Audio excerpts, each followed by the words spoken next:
नमस्कार सभी को। और आज हम बात करेंगे VAR के बारे में और भारतीय फुटबॉल में उसके इस्तेमाल के ऊपर। ठीक है, तो सबसे पहले तो आप में से कई हो सकते हैं जो VAR के बारे में एकदम डिटेल में जानते होंगे, कई लोगों को नहीं पता होगा। तो VAR मतलब वीडियो असिस्टेंट रेफरी, और भैया ये 2018 से फीफा ने इसको अप्रूवल दे दिया कि इसको आप मैचेस में यूज़ कर सकते हैं। ठीक है, और देखिए VAR क्या है, जैसे क्रिकेट वगैरह में आपने देखा होगा कि वीडियो देख के डिसीजन ले लेते हैं, है ना। तो सेम चीज़ है कि इसमें ऐसी चीज़ें जो रेफरी, है ना, कई ऐसी चीज़ें होती है जो मानव रेफरी है वो नहीं पकड़ सकता। तो मशीन रेफरी जो है, मतलब वीडियो रेफरी, वो उस चीज़ को बारीकी को पकड़ लेता है कि भैया रेफरी साहब आप यहाँ गलत थे, जो मैं बोलता हूँ वो वाला डिसीजन दो आप, है ना। तो ये चीज़ है, लेकिन फिर भी वीडियो असिस्टेंट रेफरी का जो डिसीजन होता है फाइनल नहीं होता। फाइनल डिसीजन जो फील्ड रेफरी होता है उसका ही होता है। मतलब VAR देखने के बाद भी वो जो सोचेगा चाहेगा वो डिसीजन वो ले सकता है। ठीक है, तो VAR ये चीज़ है।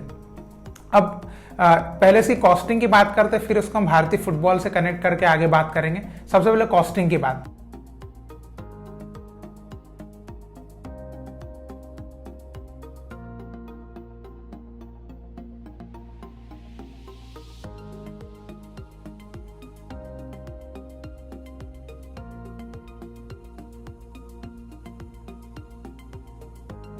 तो देखिए, अगर विदेशी आंकड़ा पकड़ के देखें अपन, तो विदेशी आंकड़ा कहता है कि 5 से 6 मिलियन डॉलर एक सीजन में इसका खर्चा लगता है VAR को यूज करने का। ठीक है, तो 5 से 6 मिलियन बोले तो अपने इंडियन करेंसी में 40-45 करोड़ रुपया, जो कि बहुत होता है ना। मतलब इसमें बहुत काम हो सकता है 40-45 करोड़ रुपए में, तो इतना खर्चा। अब ये विदेशी आंकड़ा है, तो विदेश की लीग बहुत लंबी होती है क्योंकि वहाँ पे 20 टीम्स हैं, लीग बहुत लंबी है, उसका टाइम पीरियड बहुत लंबा है। लेकिन हमारे यहाँ पे टीम कम है तो सीजन छोटा होता है। तो हो सकता है कि अभी की स्थिति के हिसाब से हमारे यहाँ पे इसमें खर्चा कम लगे अगर VAR लेके आते हैं तो लेकिन अभी हम 40-45 करोड़ लेके ही बात करेंगे। ठीक है, तो 40-45 करोड़ हो गया इसका पर सीजन का खर्चा। तो आप पहले पता चल गया आपको कि कितना खर्चीला काम है। इसके बाद इसका एक छोटा भाई भी है। ठीक है, तो इसका एक छोटा भाई है, उसका नाम है गोल लाइन टेक्नोलॉजी। तो गोल लाइन टेक्नोलॉजी को भी अगर लेके आते हैं तो इसका खर्चा भी बहुत है। सबसे पहले इसमें क्या होता है, गोल कंट्रोल करके एक चीज होती है, उसको इंस्टॉल करना पड़ता है हर स्टेडियम में। मतलब जिस भी स्टेडियम में मैच हो रहा है वहां पे इसको इंस्टॉल करना पड़ेगा गोल कंट्रोल। तो वो होता है 2 करोड़ रुपए का इंस्टॉल। तो भैया बहुत, वो भी मतलब हर स्टेडियम में 2-2 करोड़ का इंस्टॉल करना पड़ेगा। उसके बाद उसमें एक सेकेंडरी खर्चा ये है कि उसमें हर मैच का एक्सपेंस निकलता है उसका, जो होता है लगभग 3 लाख रुपया। तो 3 लाख रुपए का हर मैच में एक्सपेंस आएगा गोल लाइन टेक्नोलॉजी का। तो गोल लाइन टेक्नोलॉजी की हमको फिलहाल जरूरत नहीं है, तो इसके लिए हम बात उसकी नहीं करते। ठीक है, वैसे बहुत खर्चीला काम है, फालतू का। अभी तो गोल लाइन टेक्नोलॉजी हमको नहीं चाहिए, हमको चाहिए VAR जो कि लग सकता है। तो अब हम बात करते हैं कि VAR की भारतीय फुटबॉल में कितनी आवश्यकता है या कितनी जरूरत है। तो अगर हम इसके बारे में बात करें तो मैं इस बारे में आगे बोलूँ तो उससे पहले आपके मुंह से निकल चुका होगा, अरे VAR तो चाहिए भाई, जल्दी लेके आओ, है ना। क्योंकि यहाँ पे आप देख सकते हैं कि रेफरी बहुत ही गलत डिसीजन देते हैं। ये आप जब से आप देख रहे होंगे फुटबॉल, तब से आप देख रहे होंगे ये चीज कि रेफरीज के डिसीजन कितने गलत होते हैं। और आपको पता भी है कि हमारे यहाँ पे रेफरीज का जो एजुकेशन है वो उतना बेटर नहीं है। अभी रिलायंस इसमें कुछ और कर रही है कि भैया रेफरीज को और एजुकेट किया जाए, तो उसके लिए रिलायंस ने एक स्टैंड लिया है, जो कि बहुत अच्छी बात है। लेकिन ओवरऑल अभी की सिचुएशन में रेफरीज उतने अच्छे अपने पास नहीं है। ठीक है, तो अगर VAR की आवश्यकता हमको बिल्कुल है, सबसे पहली बात तो। लेकिन VAR को अगर लेके आते हैं तो उसके लिए एक अलग रेफरीज को हमको एजुकेट करना पड़ेगा VAR को समझने के लिए, है ना। क्योंकि VAR, हर कोई रेफरीज जो है VAR के लिए एलिजिबल नहीं है। उसके लिए एक अलग एजुकेशन प्रोग्राम होता है, उसको करना पड़ता है, फिर वो VAR का ऑफिशियली रेफरीज जो होते हैं वो बन सकते हैं। तो ये भी एक चीज़ है, तो उसका पहले वो चलाना पड़ेगा। ठीक है, और VAR की अगर हम बात करें तो ये इतना खर्चीला है। अब वो तो पता है हमको कि यहाँ पे उसको लेके आना है, यहाँ पे बहुत ज़रूरत है। अभी हमने ISL का सीजन देखा, इसमें कितनी ज़रूरत लगी हमको।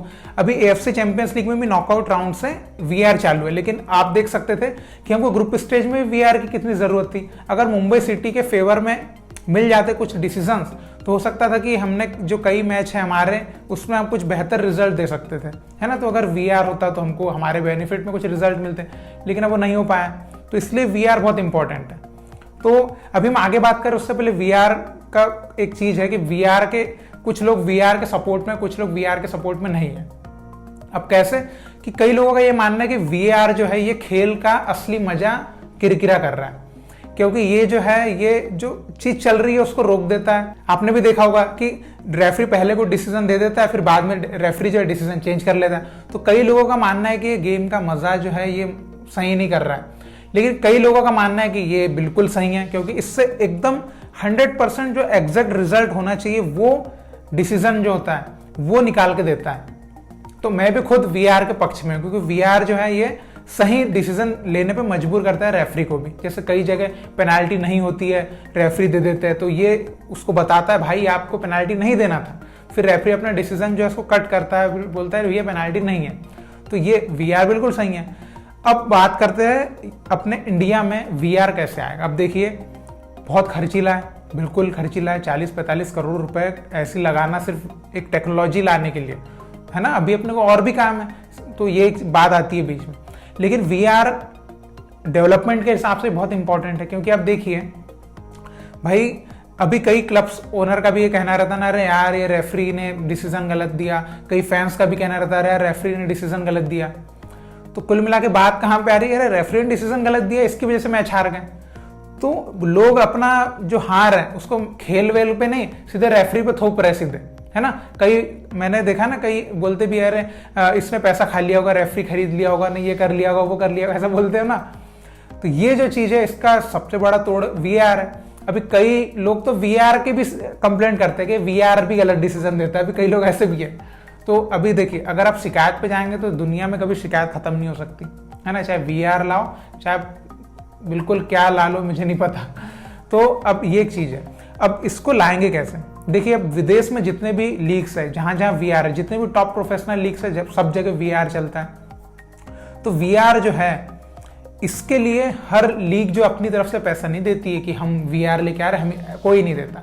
सब लोग क्लब से पैसा लेते हैं, फीस लेते हैं वीआर के लिए। तो सबसे पहले क्या होता है, इसके लिए मंजूरी चाहिए सभी क्लब्स की। तो आईएसएल में अगर वीआर लाना है तो सभी क्लब्स की मंजूरी चाहिए कि हाँ पूरे 11 क्लब्स है, 11 क्लब्स की मंजूरी है कि वीआर चाहिए आपको। तो सब बोलेंगे हाँ चाहिए। तो फिर अब एफएसडीएल बोलेगा चलिए, तो फिर एक रकम निर्धारित करेगा कि वे इतनी फीस होना चाहिए वीआर की, है ना। जैसे हर क्लब को कुछ कुछ करोड़ रुपए वीआर के लिए देना पड़ेगा। यह समस्या कि एक तो वैसे ही रेवेन्यू वगैरह प्रॉफिट वगैरह तो हो नहीं रहा है उतना खास, है ना।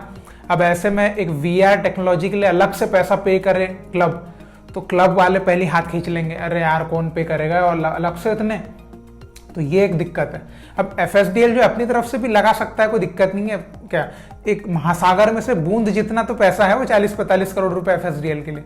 लेकिन अब एक बात होती है ना कि बिजनेस होता है, ये बिजनेस में ऐसा थोड़ी ना कि आप हाँ मैं सबके फायदे की बात है मैं लगा देता हूँ ना, कोई दिक्कत नहीं, ऐसा कुछ नहीं होता बिजनेस में भाई इंसान अपना प्रॉफिट देखता है, सब कुछ देखता है। इसीलिए अंबानी अंबानी है ना, अडानी अडानी है। अगर वो भी ऐसे सोचते हैं अब तो मेरे पास बहुत पैसा हो गया मैं सबका भला कर देता हूँ, तो भैया वो अंबानी अंबानी नहीं होते। तो अभी देखिए, और वो ये सिंपल सी बात है, जब सब लीग्स में ऐसा चल रहा है कि भैया क्लब से पे करवाओ थोड़ा थोड़ा पैसा और फिर चालू कर दो वीआर, तो सेम चीज यहाँ पे भी लागू होगी ना। ऐसा थोड़ी ना कोई अपनी जेब से पैसा दे देगा, और कोई बहुत बड़ी रकम भी नहीं है। मतलब ये जिनके भी आईएसएल क्लब से है तो सब बिलियनियर्स लोग हैं यार, क्या दिक्कत है इनको क्लब इतना पैसा देने के लिए, कोई दिक्कत की बात नहीं है। लेकिन मेन बात क्या आती है ना कि जो अभी सिचुएशन है मार्केट उतना नहीं है ना। तो ये कहीं ना कहीं शायद मेरे को ऐसा लगता है कि क्लब्स ओनर जो होंगे उनको शायद रोकती है कि अरे यार अभी थोड़ा वैसा बिजनेस सेट हो जाए कि उतना प्रॉफिट आ रहा हो, उतना रेवेन्यू जनरेट हो रहा हो कि हाँ इतना दे भी दे तो कोई दिक्कत नहीं है। जैसे फॉरेन लीग्स में इतना रेवेन्यू है, जनरेट कर लेते हैं, कोई दिक्कत ही नहीं उनको, है ना। तो ये एक चीज, इसको हम अलग रखते हैं। तो अब ये चीज है कि अब जैसे कई सेकंड डिवीजन लीग्स है, जैसे साउथ कोरिया में तो सेकंड डिवीजन लीग में वीआर ला दिया उन्होंने, है ना।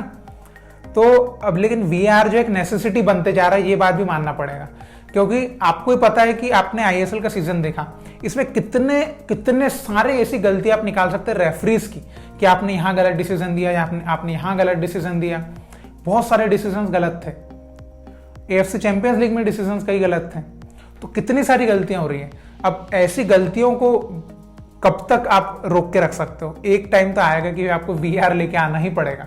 देखिए जब बाद में क्लब्स भी ज्यादा हो जाएंगे, मार्केट अच्छा बन जाएगा, तब तो वीआर लाने में कोई दिक्कत नहीं। लेकिन अभी की बात है, क्योंकि वीआर को अभी भी लाना जरूरी है, क्योंकि कई कोचेस नाराज होते हैं, फॉरेन वाले प्लेयर्स नाराज होते हैं, अपने इंडियन कोचेस भी नाराज होते हैं, प्लेयर्स नाराज होते हैं कि रेफरी ने गलत डिसीजन, एक गलत डिसीजन 1-0 की जीत से टीम जीत के निकल गई और दूसरी टीम जो मेहनत करी थी वो हार गई।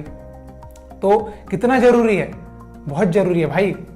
तो इसको एकदम ऐसा नजरअंदाज नहीं किया जा सकता। देखिए मैं ऐसा सोचता हूं कि वीआर को एकदम पूरा नहीं, लेकिन एटलीस्ट सेमीफाइनल और फाइनल इनके लिए थोड़ा थोड़ा चालू करो लाना, है ना। और सिर्फ क्या, थोड़े बहुत मैच रहेंगे, जैसे सेमीफाइनल के कुछ मैच और फाइनल, तो ज्यादा मैच भी नहीं है। वीआर को इतने से के लिए वीआर को थोड़ा थोड़ा लागू करो, तो क्या धीरे धीरे फिर वीआर को पूरी लीग में भी फिर पूरा इंप्लीमेंटेशन हो जाएगा, तो कोई दिक्कत ही नहीं। धीरे धीरे चालू तो करना ही पड़ेगा, है ना। जैसे अभी एफसी चैंपियंस लीग में नॉकआउट राउंड से चालू किया, धीरे से उसको पूरा चालू कर देंगे।